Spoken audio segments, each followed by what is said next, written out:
Мемлекеттік рәміздер жөніндегі қалалық комиссиясының жоспарына сәйкес үстіміздегі жылдың 14-16 қыркүйек күндері Қазақстан Республикасының мемлекеттік рәміздерін пайдалануына, насихатталуына және қолдануына зерделеу жұмыстары жүргізілген. Жұмыс барысында қалалық бөлімдер мен оқу орындарын қосқанда барлығы 38 мекеме талдаудан өткен. Нәтижесінде матасы жыртылған, кірленген, тозған қалпында қолдануға жол бергендер де бар.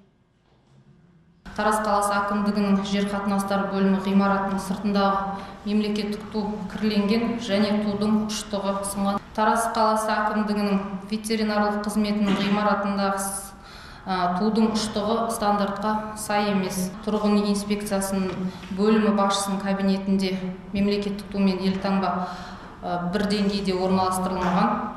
Әкімдігінің тұрғын үй инспекциясы бөлімі ғимаратының сыртында мемлекеттік ту мен елтаңба орнатылмаған.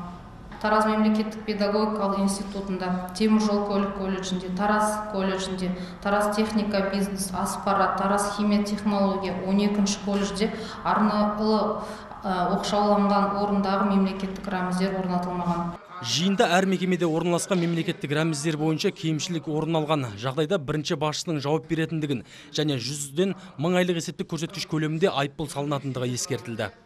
Мына 202 айлық көлемде бізге осы нені салғанайды. Енді рәмізді құрметтемесек, өзіміздің елтаңбамызды құрметтемесек, жалауымызды құрметтемесек, онда біз не істеуіміз керек сонда? Нені құрметтеуіміз керек? Комиссия отырысының соңында қала әкімінің орынбасары заң талаптарын бұзу фактілерін болдырмауы, уақытылы ауыстыруды және жою жұмыстарын жүргізуге шақырды. Ал жоғарыда аталған міндеттер 20 қазанға дейін ретке келтіру тапсырылды. Бері Жұмабайлы, Әділбек Самаликов, Jet News.